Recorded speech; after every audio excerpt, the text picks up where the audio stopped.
सादर जय जिनेन्द्र। श्री महावीर शासन जैनागम ग्रंथमाला उत्तराध्ययन 28वां अध्ययन मोक्ष मार्ग गति।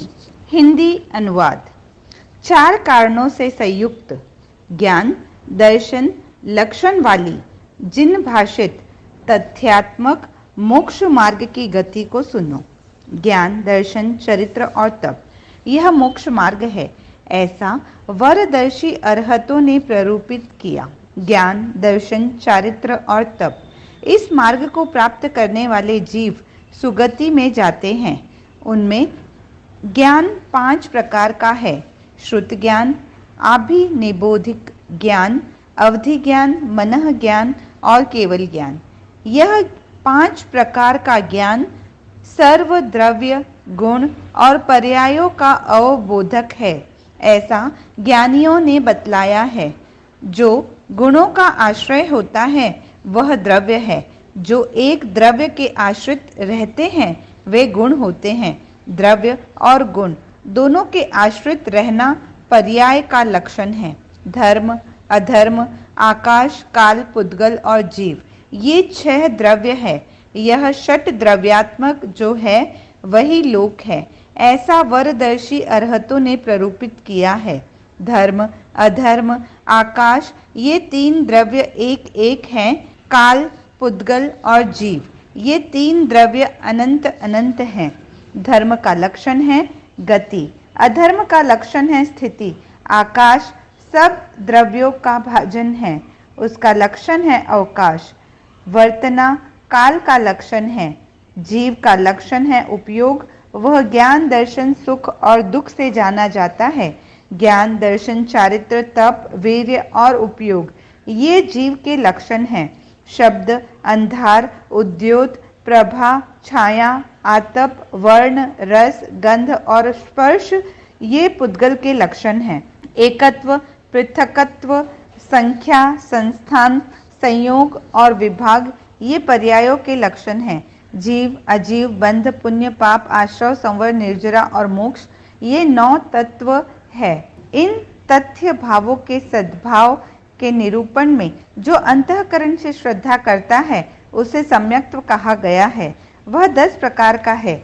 निसर्ग रुचि, उपदेश रुचि, आज्ञा रुचि, सूत्र रुचि, बीज रुचि, अभिगम रुचि, विस्तार रुचि, क्रिया रुचि, संक्षेप रुचि और धर्म रुचि।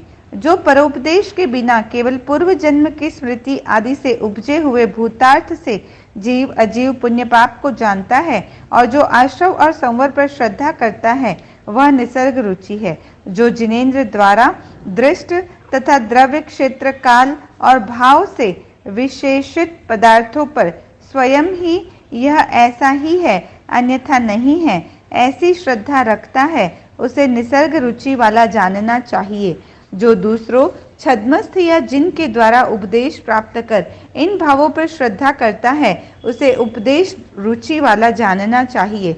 जो व्यक्ति राग द्वेष मोह और अज्ञान के दूर हो जाने पर वीतराग की आज्ञा में रुचि रखता है वह आज्ञा रुचि है।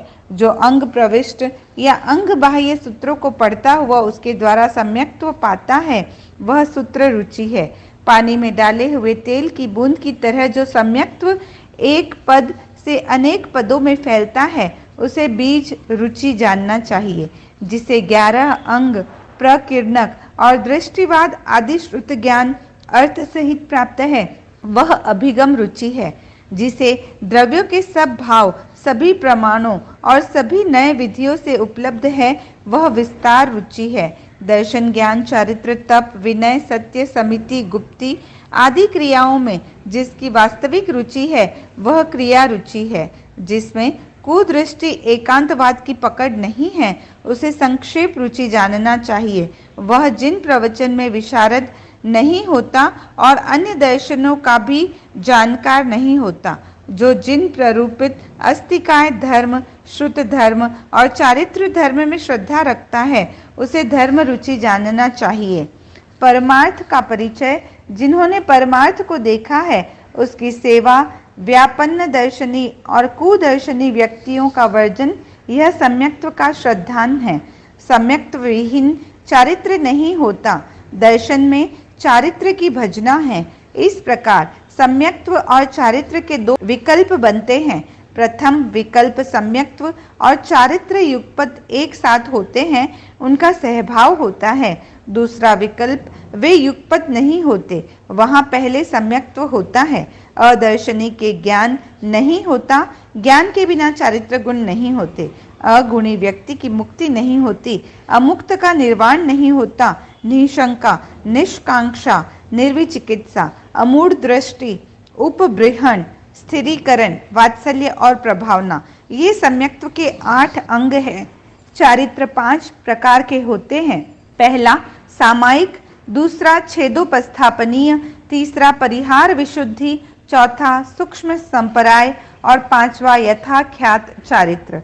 यह कषाय रहित होता है, वह छद्मस्थ और केवली दोनों के होता है। ये सभी चारित्र कर्म संचय को रिक्त करते हैं, इसीलिए इन्हें चारित्र कहा जाता है।